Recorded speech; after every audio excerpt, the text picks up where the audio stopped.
the only way to get to a mountaintop is to go through the valley first. You got to go through a valley, and life is just a series of valleys and mountaintops, right?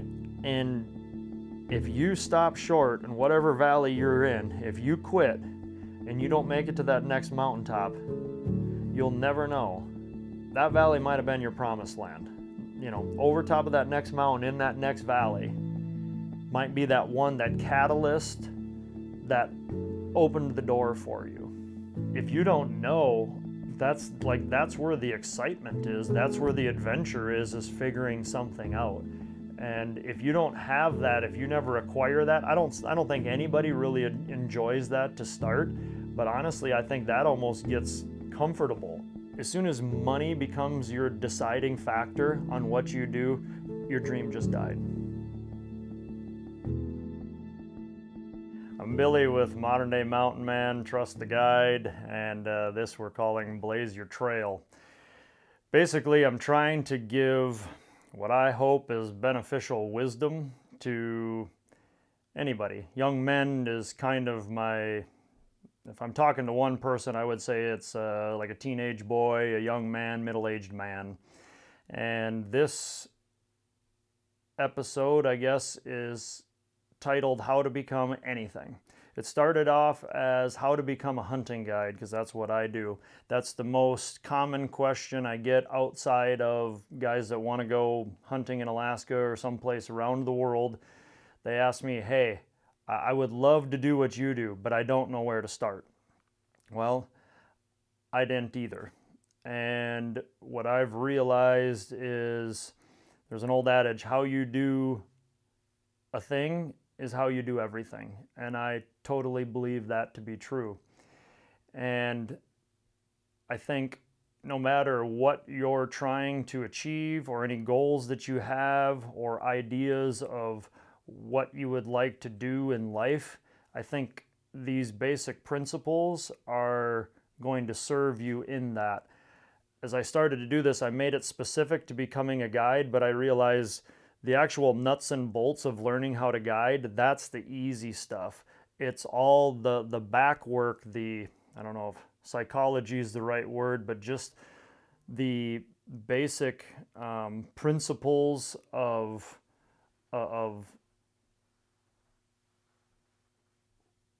becoming are very basic, and so I wanted to share them. So my credentials, I was born and raised on a farm, wanted to go to Alaska, basically didn't know how to start, I just started and I just didn't quit. Been guiding hunters in Alaska for 25 years, making hunting films, documentaries for 17 years, been filming them for over 25 years, my hunting experiences, that is. Been an outdoor writer, I'm an author, I've got 28 full-length hunting films produced. I do public speaking all across the nation, a little bit international.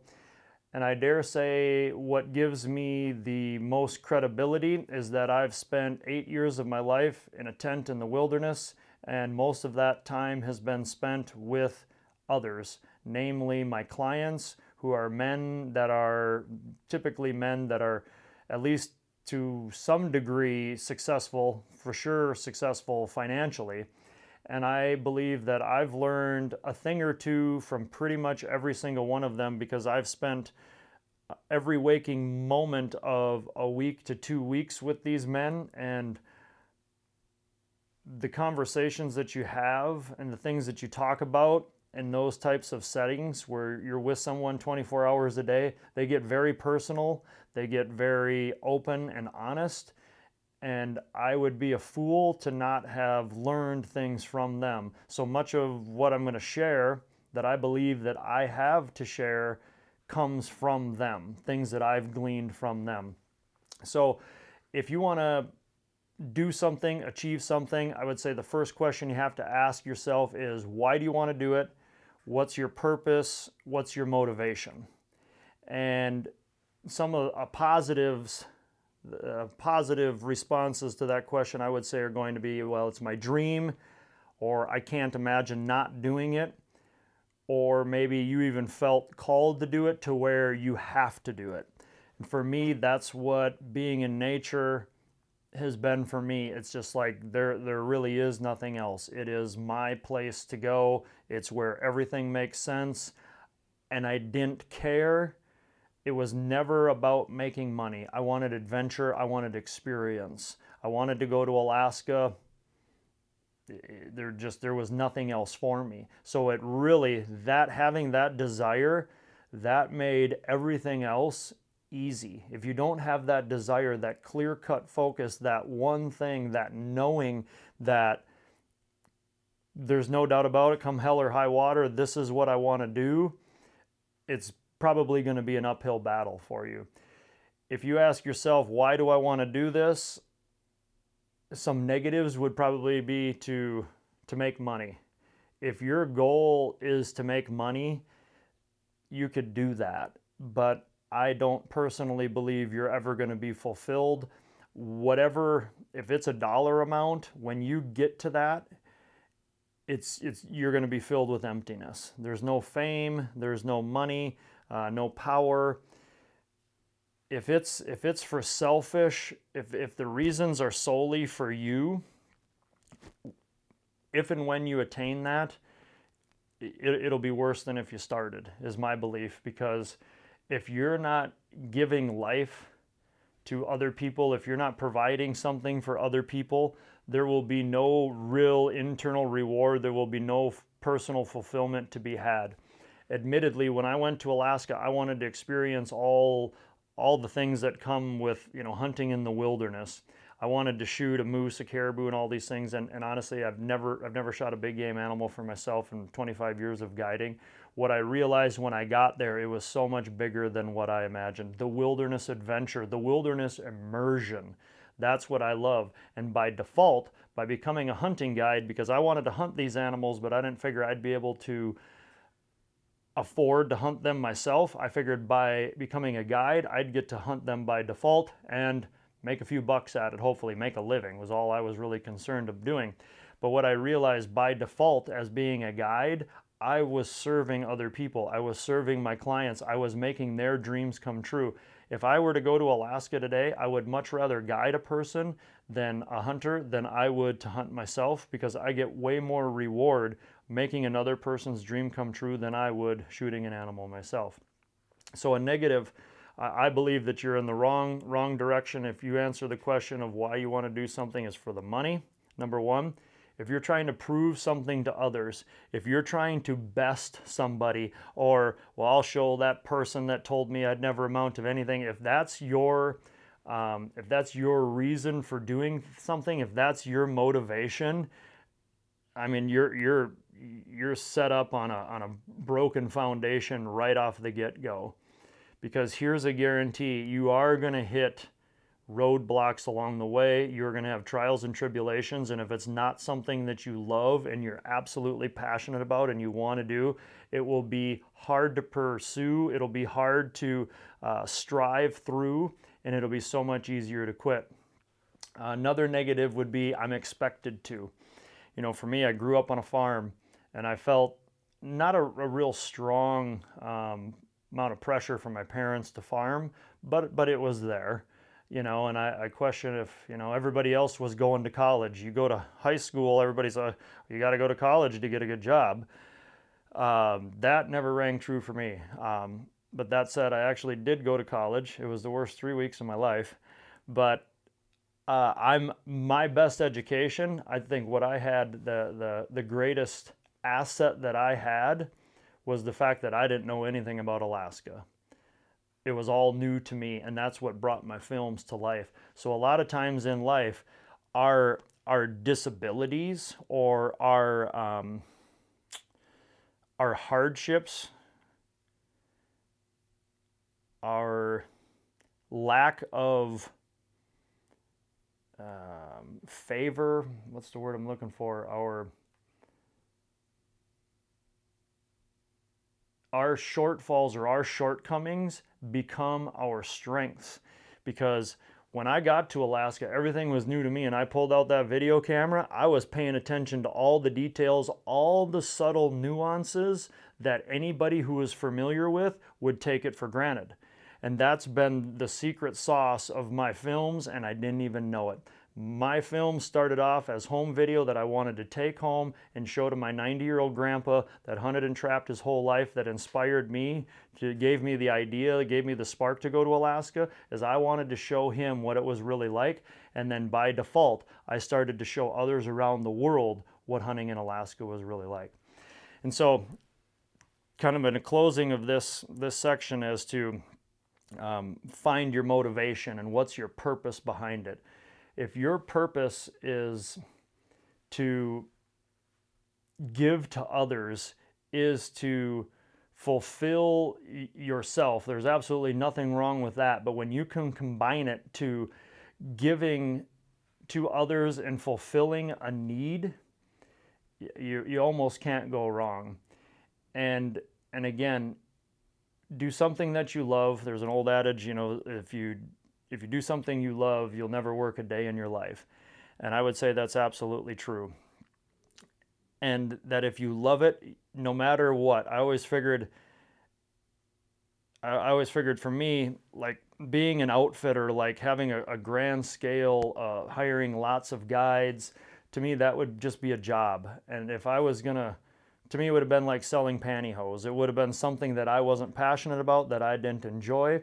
And if you don't love it, the obstacles are going to bog you down. And Romans 8:31 says, if God is for us, who can stand against us? If this is a dream and a passion that God has put inside you, you can't fail. The end destination probably won't look exactly the way you imagined, but this is one thing that I've found, is that if you get started and you know where you want to go and you work hard, people will open the doors for you. There will be people there to open doors for you that you can't open yourself.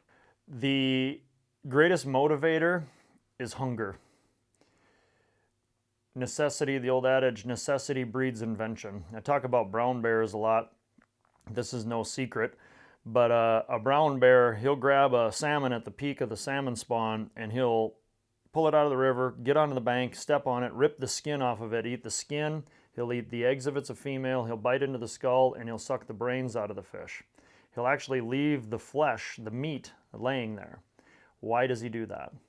Because he knows that there's more fat, nutrients, and protein in those parts of the fish than in the rest of it, okay? And people always ask, well, how does he know that? Because that bear's been hungry. If you go hungry, and I've been hungry before in hunting, sheep hunting, where we're going up and down the mountains, you don't crave, when you get really hungry, you don't crave a cheeseburger or pizza or a Coke. You crave sugar or fat or salt. It gets down to an elemental level.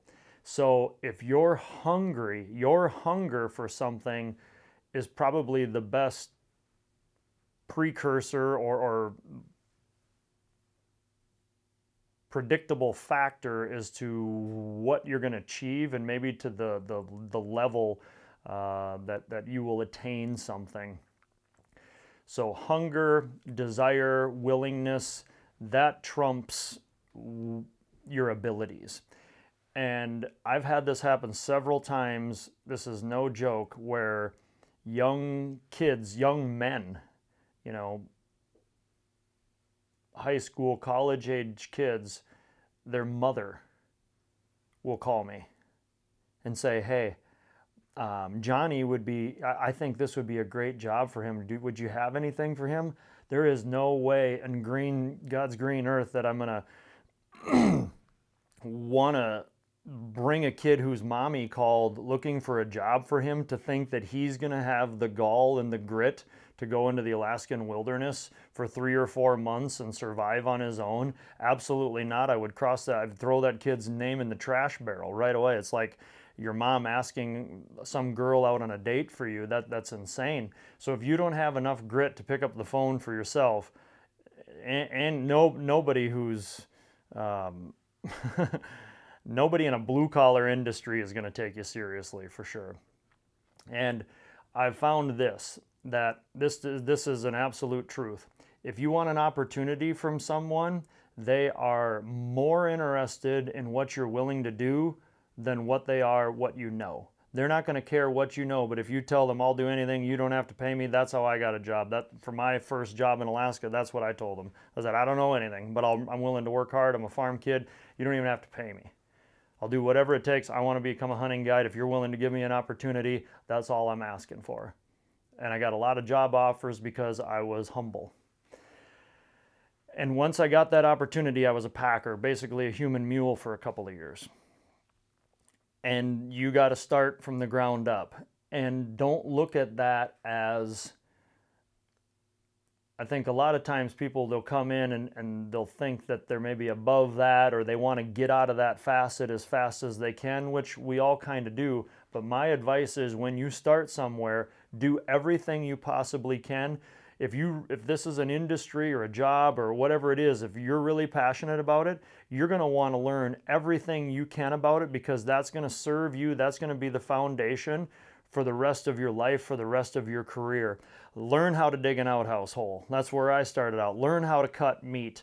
Learn how to cape animals. Learn how to run a boat. Learn how to fix things. Learn how to set up a tent, cut wood.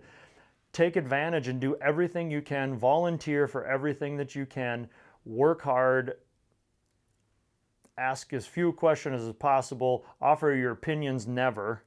And Scripture says that the proud will be humbled and the humble will be exalted. And my parents taught me enough about hard work, I guess, that it definitely served me in the wilderness of Alaska, that when I was a packer, that was easy work for me as a farm kid. And so they gave me opportunity because I didn't mind working hard. I was used to that. I wanted to do everything. I enjoyed it. It was all very, very easy for me. I heard a quote from Yvon Chouinard. I don't know if I'm pronouncing this right. The guy who started Patagonia, founded Patagonia. And he said something to the effect of, you want your business to grow commensurate the amount of time you want it to last. You know, if a business explodes and just takes off, and the next thing you know, all you're trying to do is fulfill demand of your product or your service, you're going to have to make a lot of shortcuts to keep up with that demand, and eventually it will collapse.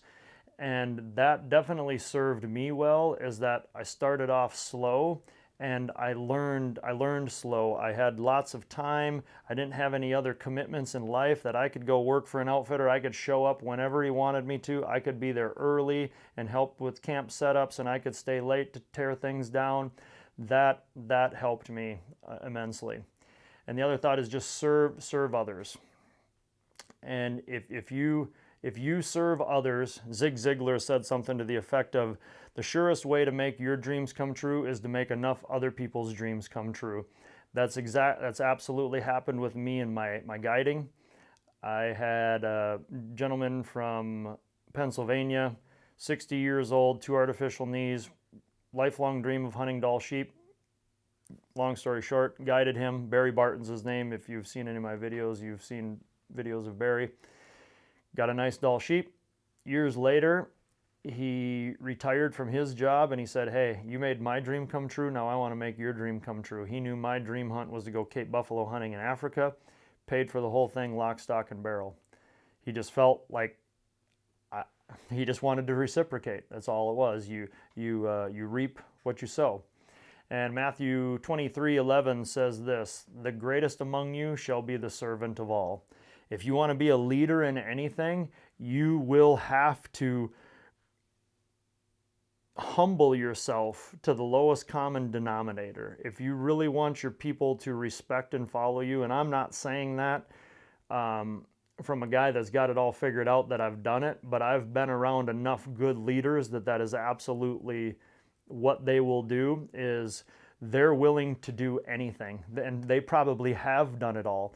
And to go back to what I said earlier was that if you know every facet of your industry, your business, whatever it is, if you know it from the ground up, that is a rare find, and that is the surest way, that is the most solid foundation for you to elevate and grow in your business, in your industry. And so in the hunting realm is, if you talk to someone, I have 25 years experience in the guiding hunting world. If I talk to someone with 5 years experience, I can tell within minutes of the conversation. Just like if I talk to an electrician, a journeyman electrician, he is going to figure out in probably 30 seconds that I don't know anything about wiring a house. Maybe I'll last 2 minutes because I know quite a bit about building, but electrical I don't. He's going to figure that out because I'm not going to speak that language. When you have dotted every I, you've crossed every T, you've done every task in the systematic building of your job, your career, your industry, people will take note of that immediately, and they will immediately give you respect, and they will immediately have confidence in you. So my start in the guiding industry, I went to a guide school in Montana, 19 years old, and this is going to lead me into my third point that I'm going to make, is that in order for you to do something new, something old has to die. So if you want new life, something old has to die. 19 years old, never been more than 300 miles from my house, never been on an airplane. I had to drive to Montana to this guide school. I worked 10 months at a creamery right out of high school so I could save money to buy a truck. Worked 80 hours a week, 7 days a week so I could get double time on my 7th day, and paid for that truck in like 6 months, and I was petrified. My mom said, I questioned whether I should go. Should I stay and farm? Because I was making $13 an hour. I thought I had life all figured out. And I was like, man, should I go to college? Should I stay at the farm? Should I stay at this job? And my mom said, Billy, this is your dream, and if you don't go now, you never will. Turtle Lake, Wisconsin, where I'm from. The next town is Clayton, Wisconsin. They're 4 miles apart. I cried before I made it to Clayton because I was scared. What had to die? My fear of failure, fear of leaving the life that I knew behind. Honestly, I wasn't even entirely confident that I could find Montana. I didn't know. That might even been the first time I drove in a city. I don't know. But when I look back at it, I've had to do that hundreds of times in life, and we all have to do. If you want something that is unfamiliar, you've got to shed something that is familiar. It's automatic. There is just no easy way. There's just, nobody does anything noteworthy or unique without struggle, without hardship. And they just don't focus on that. They just keep going. So some examples of what may need to die for you to accomplish whatever it is you're doing. Fear, like what I had. Peer pressure. You might have to leave your fears or your peers. There's nothing more, I shouldn't say there's nothing more toxic, but that is toxic if you have a group of people and they'll tell you that they love you. But if you go and do something with your life out of the norm, oftentimes human nature, selfish nature, we will try to ridicule or persecute somebody to make them feel bad or make them feel like they can't, because if somebody else goes and does something with their life, selfishly, oftentimes we will feel that reflects poorly on ourselves. So oftentimes the people that your friends will tease you. I got that a fair bit. People like, oh, so you're going to go be some big guide, huh? I mean, it was just, you could hear it in their tone that they wanted me to fail. There was a couple of people, honestly, I would say for every negative connotation, every 5 negative connotations that I got, or I could feel the disdain in their tone, I would get 1 positive, maybe even 10 to 1, 10 negative to 1. I started a television show. That's where I came up with the title Modern Day Mountain Man. Same thing, when I started a television show, I got a lot of backlash and negativity from people, particularly in the guiding community. I've been called the term Hollywood quite a bit, and I've kind of gotten over it, but it hurt. I didn't like it. I felt the it made me feel insecure. It made me feel like, yeah, who am I to be putting a TV show like this? But there was a few people that encouraged me when I went to write a book. I was like, man, who am I to write a book? There's more people that have more experience than me. They should be writing a book, but they're not. They didn't. And I did write a book. And not that my experiences are that great, but I had a reasonable talent for writing, and I had something to share, and it was something that I felt the Lord put on my heart. And, I'm still selling it today. It took me a year, 2,000 hours to write that book. It was about 10 years ago. And I'm really happy that I did it. It was kind of a lifelong goal, something I always imagined, and I could have easily listened to naysayers.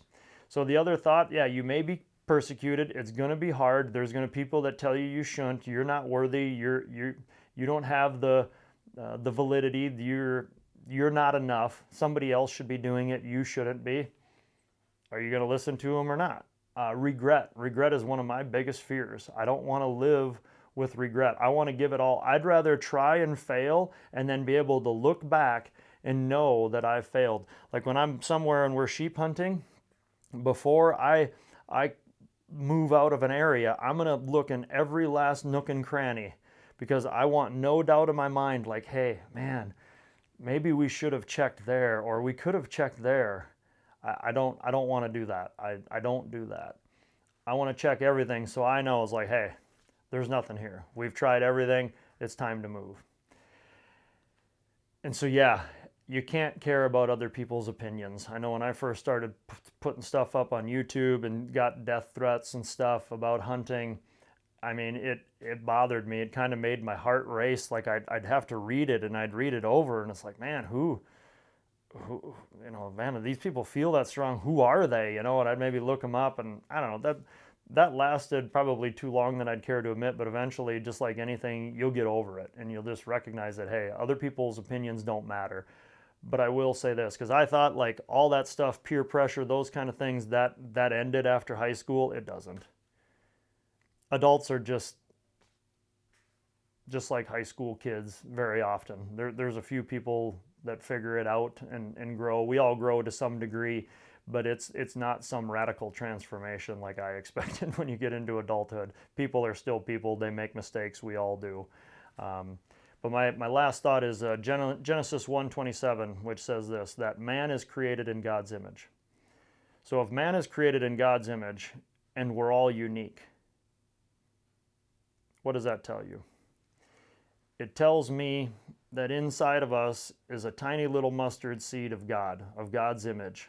What makes us unique, I believe that is the image of God. And if you're listening to social media, if you're going to listen to the world is going to try to get you to conform, to strive to be like somebody else, or divide you against someone else, or to try to believe you're something else. That's probably the most popular now, or one of the becoming more popular. And I think the only thing that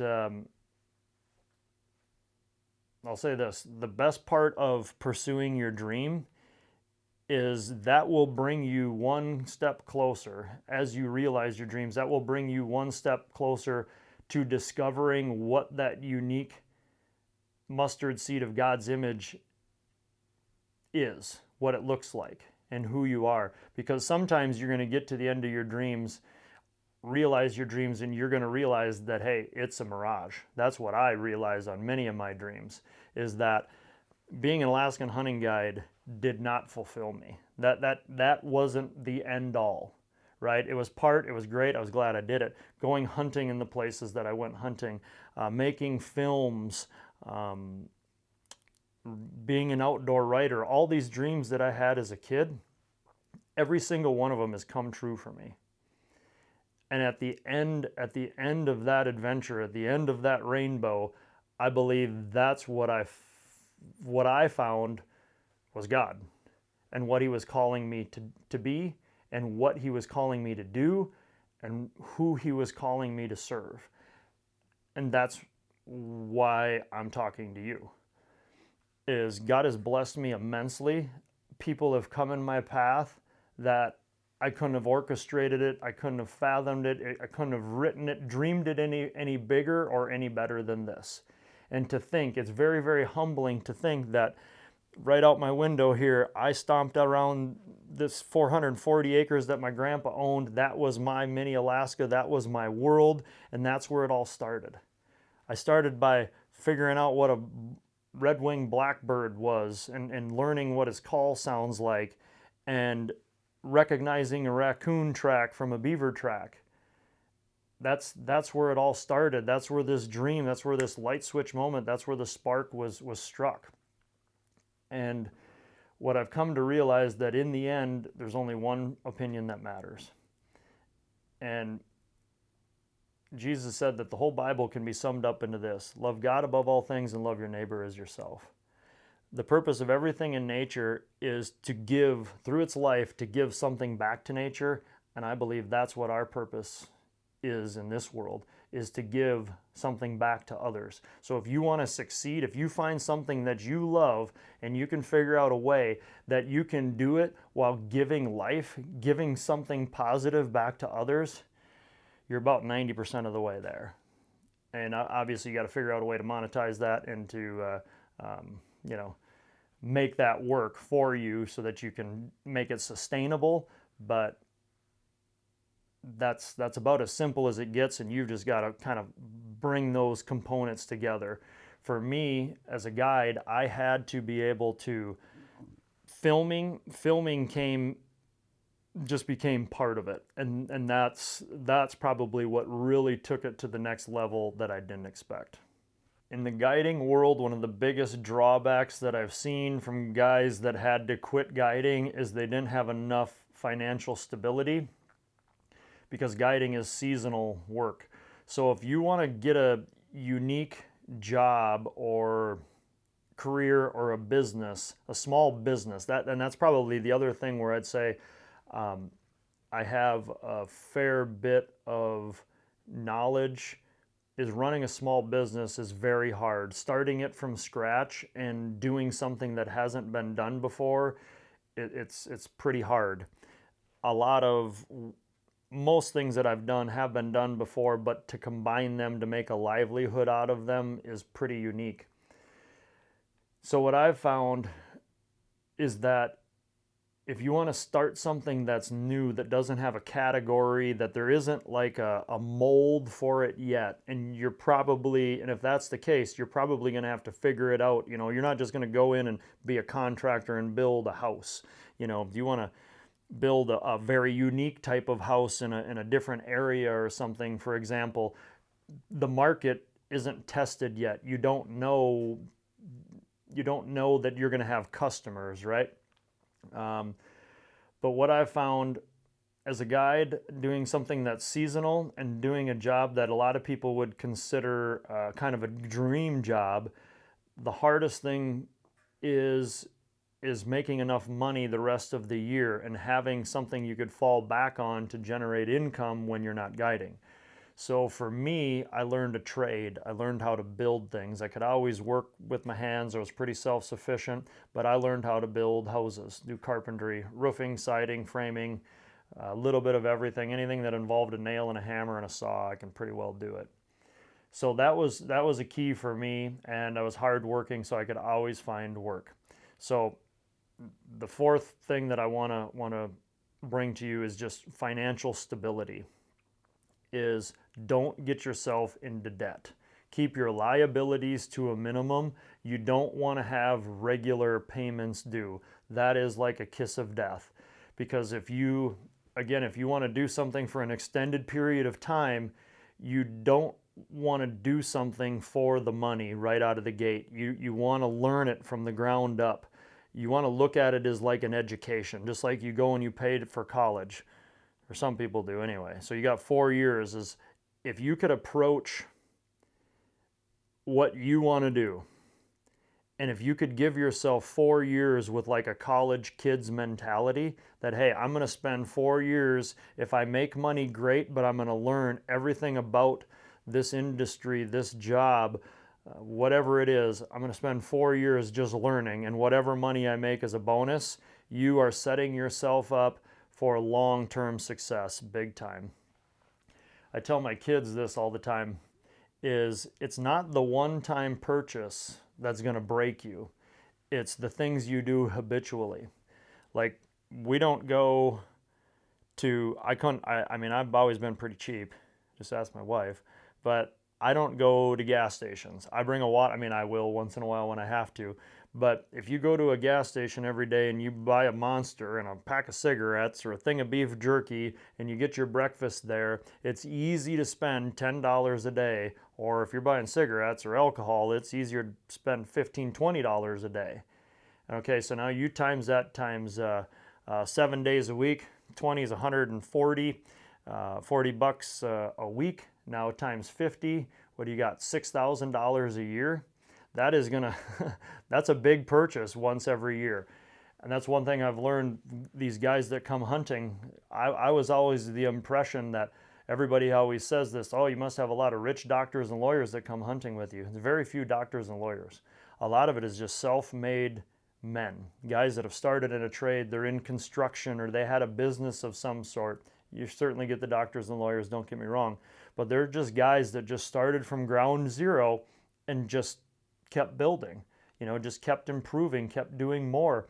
And they're guys that are fiscally responsible. They guard their money, they work hard, most all of them work very hard, and they want to be able to enjoy themselves for 2, 3, 4 weeks a year. Some of these guys will go on a hunt or two a year, but they work hard the rest of the year. And I think in part that's their motivation, so they can go and do that. Proverbs 22:7 says that the borrower is servant to the lender. And that is definitely a principle that has served me well. When I was young, I would be in Alaska guiding fishermen and hunters 6 to 7 months out of the year, and then I'd go to Idaho for about a month and a half every year. So I would come home for 4 months every winter. I lived with my parents, I think, until I was 25. During those 4 months in the winter, I would travel a lot and go to shows and stuff, so I was here and there and gone quite a bit, but I would help them on the farm, and then I would work a construction job. So I had zero bills, and so everything I was making, I was able to put a little bit of it in the bank. That served me very well. And the other thing that I've learned as I speak at schools, particularly, I speak at a lot of corporate events, Christian outreach events, a lot of schools, but I tell kids this a lot. As soon as money becomes your deciding factor on what you do, your dream just died. As soon as money becomes the deciding factor, the dream's dead. Because what's going to happen when you make money, if at that point you're making a decision based on money, it tells me that you either need the money or you want the money for some reason. You're going to go spend it. And then as soon as you have that money and you're going to go spend it, guess what? You probably have more bills, or your lifestyle is going to raise to such a level where after that, you're going to need more money. And now you're just in this downhill spiral to ever get back to that dream, to that pure motivation of like, hey, I want to live my life doing this. It's going to be really, really hard for you at that point to get back, because now you just made your life about money. And I think that's Matthew, I don't know what it is, but you can't serve God and mammon. But so one or the other. You're either going to have to serve money or chase money or chase your dream. It's pretty hard to have both. Very, very, very hard. You can maybe, if you start off chasing your dream, maybe at some point you could kind of focus on the money a little bit more. But I think once you really chase that dream and you really are receiving true fulfillment, you won't care about the money. And honestly, I think, not that I know that yet, but I've seen it in enough people's lives. When they really chase their fulfillment, they get to that level where the money just comes in organically, automatically. They sow enough because they're passionate about what they do and they're doing something that they love, that for them to sow, to give, to provide, to give a good service or create good content, that just becomes automatically. And over time, the law of reaping and sowing just has to come true, in that whatever you sow, you will reap. Eventually, you're adding enough value to people, the money will just come by default. So in our modern world, so often we're taught to focus on reaping. If the parable of reaping and sowing is true, if we just focus on sowing, you don't even have to worry about the reaping. It will just happen by default. So in the context of guiding, stay fiscally responsible, don't get in over your head, don't spend outside of your means, and do those things that you want, and get whatever opportunities you can. And over time, they will pay off. They just having that experience will pay off over time if you stick with it. So my next point is to sow seeds, which I just touched on that a little bit. But I've been doing public speaking for 10 years, and I remember I took everything that I could get. I started off as like civic organizations, Lions clubs, those sorts of things, classrooms, whatever I get. I mean, I wasn't paid for that stuff. Then I started doing sport shows so I could peddle some hunts, some videos, my book. And some of these sport shows I would go to, it'd be 5 days long, and then they'd have me speaking 2 or 3 times a day. So I'd do a 5-day show. I might speak 12 times. I mean, I kind of almost get lost in my head what I was talking about, but I did it by repetition. I didn't take classes. I did read a couple books later on, but I had no dream or vision of being a public speaker, but I truly love it. But what I learned by repetition is I learned what held people's attention, and when I would lose them, I did it so much. I would speak at nursing homes, assisted living, and I mean, it was like 20% of the people would fall asleep. People would be snoring as I was speaking, and I'm like, oh my gosh, I'd be getting paid like $300, and but I wanted, it was something at that point I wanted to pursue. So anyways, after 10 years, the business was growing organically, and I was like, man, this has great potential for me in the wintertime. I love it. And it was the first year that I really devoted, my wife and I kind of worked together. We devoted time to actually market it a little bit. And it was the first winter that I had, I would say, a full schedule of speaking. I was speaking three weekends a month. Well, then COVID comes. COVID hits, all of my speaking gigs canceled within like a 2-week period. So now all of our winter income, we just finished building a house, our winter income potential just was seemingly squashed. And as a breadwinner of the family, I was petrified, man. It really struck me. It put fear in me and insecurity. And it was, I just cried out to God, like, what do you want me to do? And I remember him telling me, and when I had my born again experience in the Alaskan wilderness on August 17, 2011, and he told me, when I came to an undeniable faith in Jesus Christ, I heard a still small voice, and he told me to share this. That's all I heard. So in that moment of indecision, and I didn't know what to do, I went back to him telling me to share this. And so I grabbed a video camera, and I decided, hey, I'm going to film my Christian testimony, and I'm going to call it Trust the Guide. I just came to the title just came to me like that. I grabbed a video camera, and I filmed myself in front of my fireplace, or my campfire right out here. And I started it. I didn't know what I was doing. I didn't know what else to do. I just went back to what God told me to do. And what's crazy is that year, which looked the most bleak of any year financially, I mean, it looked like a train wreck, is that following year, our income was double what it was the year before.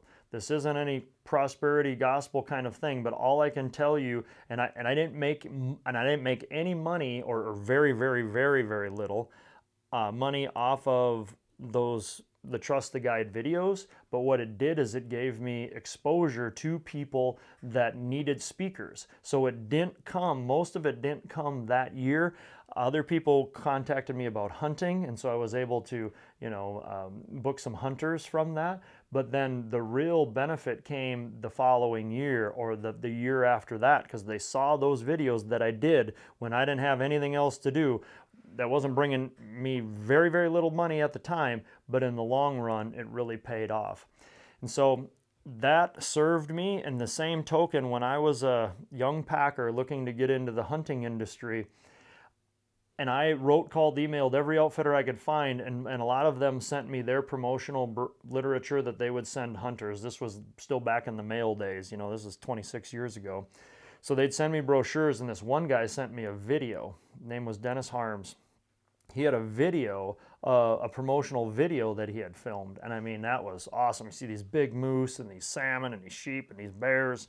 I was like, this guy's at the top of the heap, and he was the guy that I called, and I just said, I'll do whatever. You don't even have to pay me. Just give me a chance, because I didn't really even know, but I wanted to experience what this guy was doing, because he seemed like he was the best.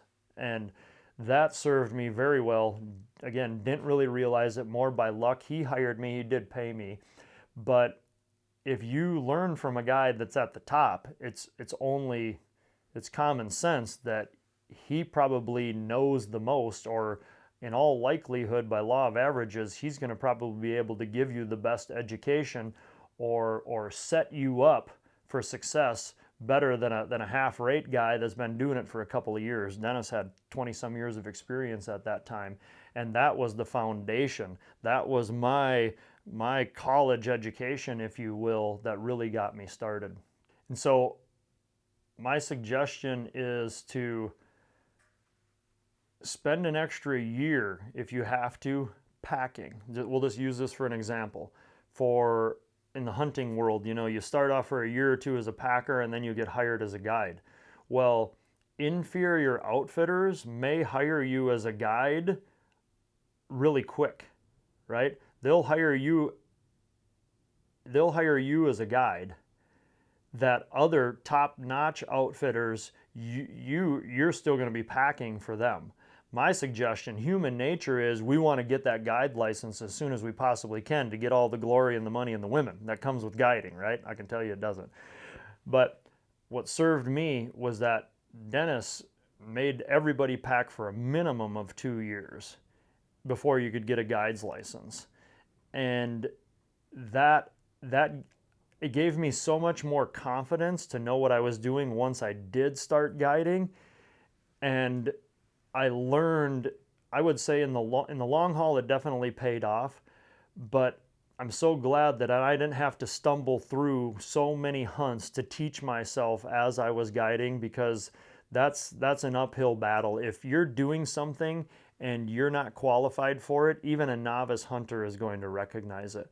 So don't be short-sighted. Don't let your ego and your pride get ahead of you and try to do something that you're not prepared for, because there's no better way to crash and burn. And in the Alaskan wilderness, you could literally crash and burn or get somebody killed or hurt if you're not ready to make those decisions.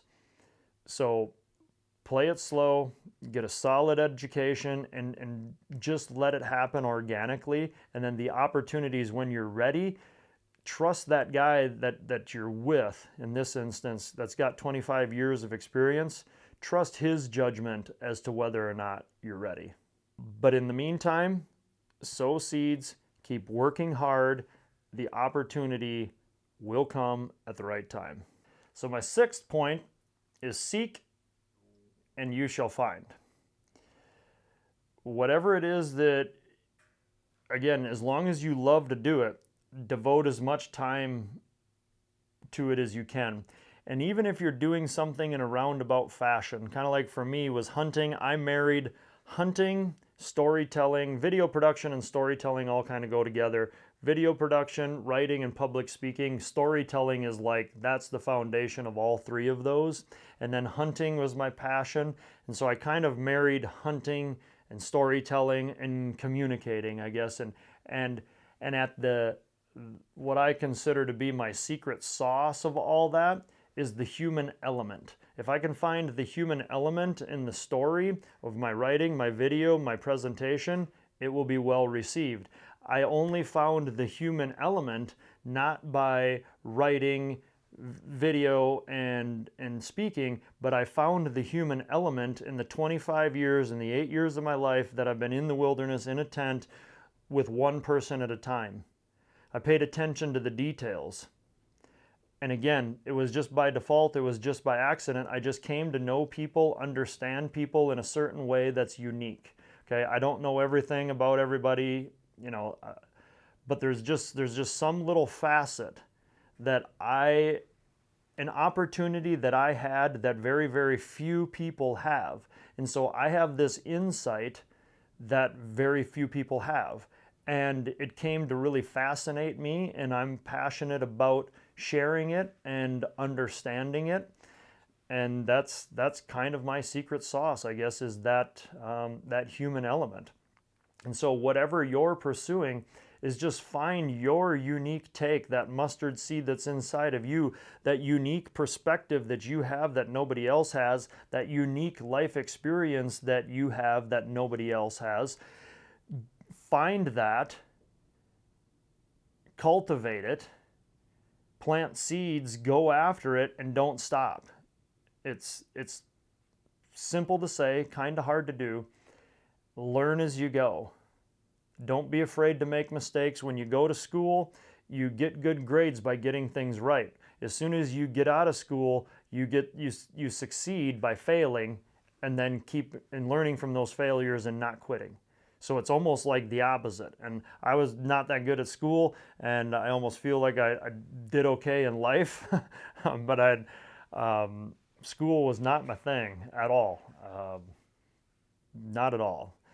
And any teacher that ever taught Billy Moles will attest to that. And teaching Billy Moles was not their thing at all. But so I always say, whoever fails the most wins the most. It just happens by default, right? And mistakes are lessons. In school, again, I always felt bad, and we're all kind of, we don't want to raise our hand if we're unsure if we know the answer, right? Yeah, maybe if you know the answer, you're all about it. But in life, if you don't know, that's where the excitement is. That's where the adventure is figuring something out. And if you don't have that, if you never acquire that, I don't think anybody really enjoys that to start. But honestly, I think that almost gets comfortable. I get very bored and disinterested if there's something that I've mastered. As soon as I got something and I can figure it out about 80 to 90% of the way, I don't want to do it anymore. It's not fun. It's not challenging. It makes me, I don't feel alive.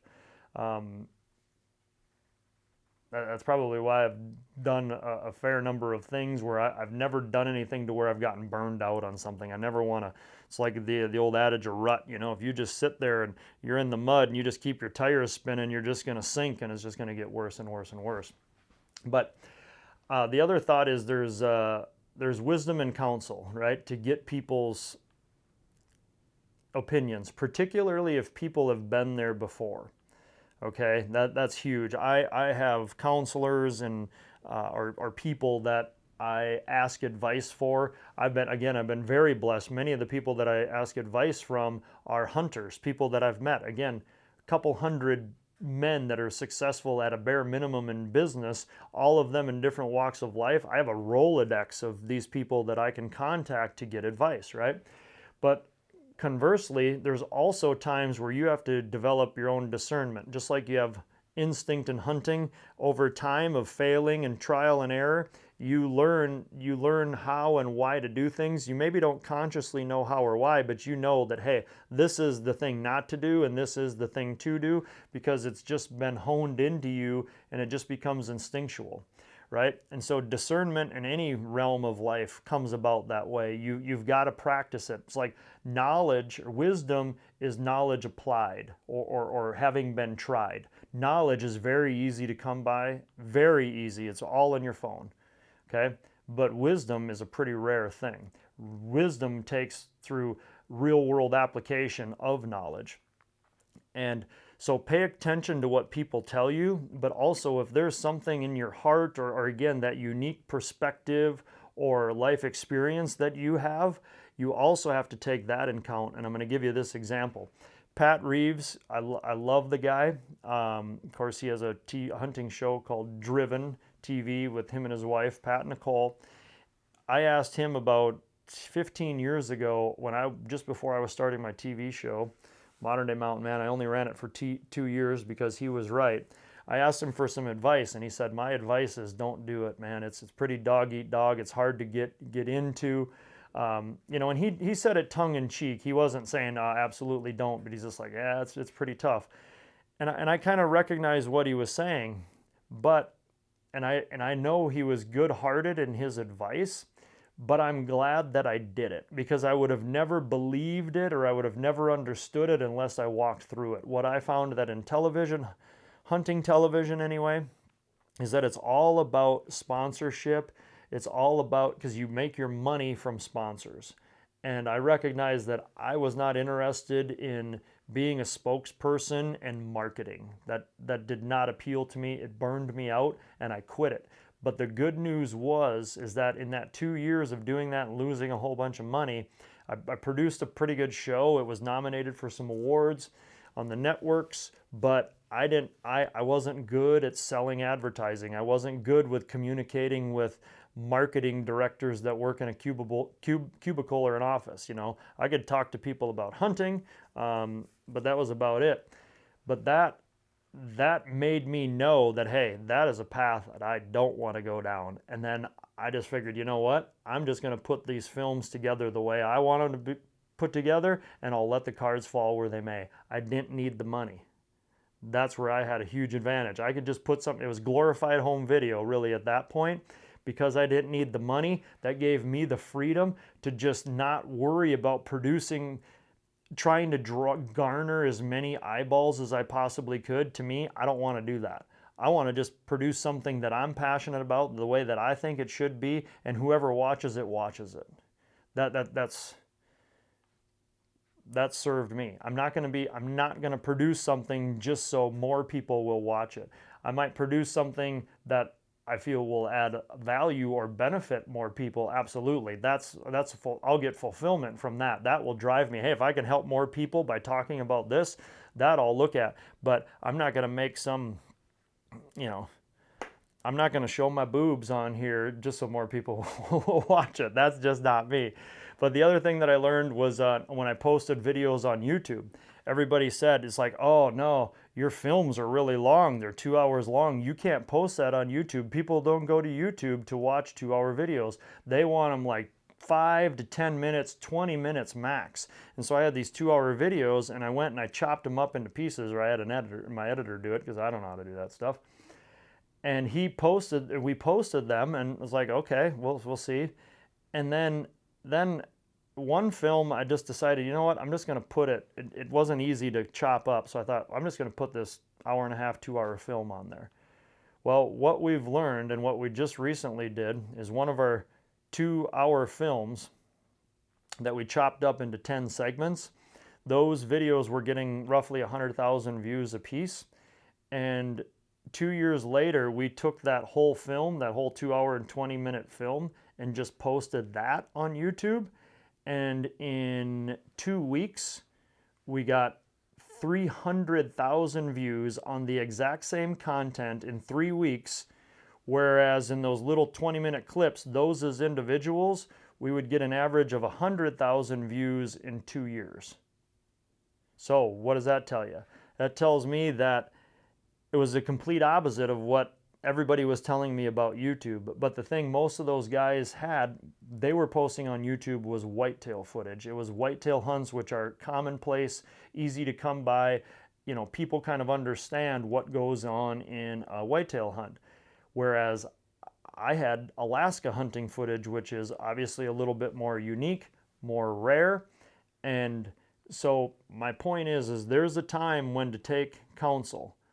And then there's also a time to go against the grain, to do what hasn't been done. There's times where if you're producing oranges, you probably want to go to the guy that's been, running orchards for 40 years of his life. He's probably a guy to listen to. I probably wouldn't do too many things outside of what he's done, right? There's probably a time and a place. But if you have something that's unique, um, you're going to want to take advice that you get tongue in cheek and recognize that sometimes the greatest opportunities are going to be 180 degrees opposite of what everybody else is doing. And for me, the unique thing is I gave a perspective in my filming that is raw and off the cuff. So my videos, I film them as a guide. And so it's basically home video. I don't have microphones because I need to keep it very simple. But what happened was, I think, again, this was by accident, by dumb luck.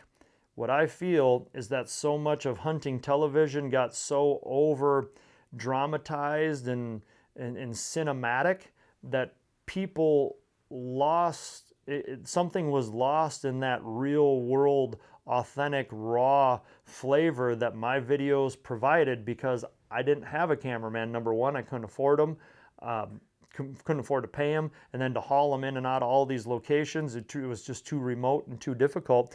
And people ask me all the time, "Oh, have you ever thought about bringing a cameraman up there with you?" And I'm like, I thought about it, but honestly, I think it would ruin it. Number one, I would act different in front of a cameraman. When I just have a video camera that I'm filming myself, I believe that I'm pretty much I'm myself. It's just easy for me. And at this point, it's kind of automatic, but it brings a unique perspective, a niche, a shtick, if you will, that it just really nobody else was doing. I mean, maybe a few people here and there. It's a little bit more common now, but that served me really, really well. And because that's almost like kind of transitioned me into the next level of my career in the outdoors. The seventh and final point is don't quit. Again, another thing that's simple to say, harder to do. I've heard this several times, that something to the effect of, your biggest breakthroughs are on the other side of your greatest adversities. And I would say that that's pretty much the case. Probably 6-7 years ago, I thought about quitting guiding, quitting all that I was doing in the outdoor industry, and going back to farming. Mom and dad were getting a little older. My kids were getting older. I was gone a lot. And it just didn't seem like the thing that I was doing was sustainable for a family. And so I wrestled with that, and the thought of my dad and I working together. I love my dad, but I just knew that probably wasn't going to go so well. And I just didn't have a passion for farming. I never have. But that's what forced me to be like, you know what? There's something to this public speaking thing. There is nobody in no hunting guide that I knew of, nobody in the hunting space that I knew of was into corporate speaking at all. But I kept thinking, it's like, man, hunting in Alaska, that's like the World Series of hunting. There's no reason. Yeah, I get it. Hunting's maybe not for everybody, but that said, when I go to corporate events, usually the most feedback that I get at corporate events or schools or even colleges is from people who don't hunt, because you give them a unique perspective that they don't hear, particularly from liberal media. You just share them the truth about nature and how it works, and you can open their eyes and you can change their minds, or at least give them a perspective that they've never heard and never considered before. And that's pretty gratifying. That's pretty powerful. I mean, that's really how you change the world. You don't really change the world by feeding people that already think the same way you do. You really change the world by letting people on the other side understand your perspective and showing them things that that they don't understand, or nobody's shared with them before. So to get back to my story, is I thought about quitting guiding to farm to get something a little bit more stable with my family, because I was gone so darn much. And then that prompted me to say, hey, is there a way that I can continue doing what I'm doing and make it work for our family? And what we came up with was public speaking. It's an opportunity. If we could make that work, that would be an opportunity for which I could do in the off season. I could do it until I'm very old. Obviously, guiding in Alaska is very physically demanding. So that had long range potential. And so we started putting effort into that, and that was scary. We kind of went all into it, and it started off, it took a year or two to get some traction, but eventually it took. And the only reason why I stepped out towards that to start cutting down on my guiding and being gone so much was out of necessity. And the old adage, necessity breeds invention. And that's exactly what we came up against. We're like, hey, financially, guiding just isn't enough. Pounding nails is too hard on my body. I work my body like a rented mule when I'm guiding, and then I do it in construction like my body needs a break. And this, I've had enough. Enough people were gracious enough to tell me, hey, you've got a knack for this, you should pursue this. And over those years of honing it and crafting it and making the most out of every opportunity, because I never advertised, but every speaking gig led to another one. There'd be somebody there that said, oh, you would be perfect for this. Or 2 years later, hey, I heard you speak at this. We've got this going on. Would you like to speak here? And it was just slowly. I mean, it took 10 years. And Modern Day Mountain Man, from a business standpoint, Modern Day Mountain Man took 10 years before I made a nickel. 10 years. I mean, any business book will tell you to probably quit at 2 years, and most certainly by 5 years, if you're not profitable, you should quit. But I loved it. It was I was shingling roofs to produce videos. Nobody's there for that. Nobody else was there other than my family. And that's the stuff that you don't hear about nearly enough, is once people arrive and other people, I'm not saying that I've arrived, but when you see other people's success, it's so easy to say, boy, I'd like to have that, rather than say, man, I wonder what was involved in them doing that, achieving that, attaining that, what went into that. To me, that's where the story is. Everybody wants to see the mountaintop moments, but life is lived in the valleys, not in the mountaintops. You learn in the valleys. And I'm going to leave you with this one thought, is that whatever adversity you're going through, is that your promised land, the only way to get to a mountaintop is to go through the valley first. You got to go through a valley, and life is just a series of valleys and mountaintops. Right? And if you stop short in whatever valley you're in, if you quit and you don't make it to that next mountaintop, you'll never know if that next valley, that's where that ram was, or that bear, or that moose, or that valley might have been your promised land. That valley might have been over top of that next mountain, in that next valley, might be that one, that catalyst that opened the door for you.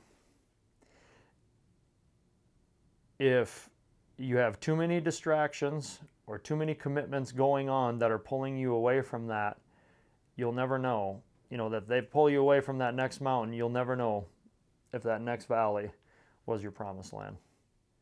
So keep at it. And if I can leave you with one thing, it is this. I've been all around the world. Every dream that I've ever imagined came true. Hunted all over the place, done everything I've wanted to do. And I've found that there is no greater adventure in this world than trusting Jesus Christ as your guide. Because He is going to lead you to places, and He is going to,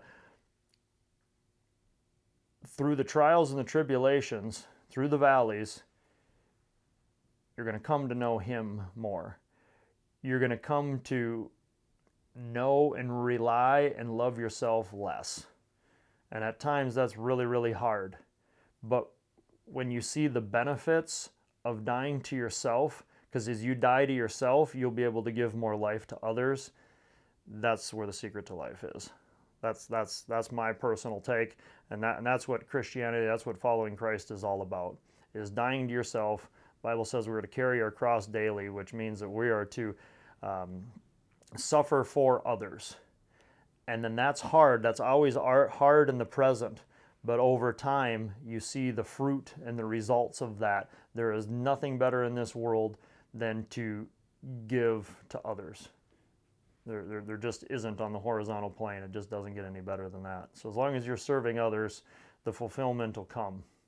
So who knows? I would love to get your feedback, comments, questions, and maybe any questions, and maybe that we'd do a second part to this someday. This is definitely not exhaustive, but this is just a general idea of not only how to become a hunting guide, but it's just really to do anything. You can look up the requirements. Anybody can tell you the requirements to be a guide in Alaska or this state, or do this or that. But those are just the general principles of really doing anything that I've found that have served me and many that I know. And I hope it helps you.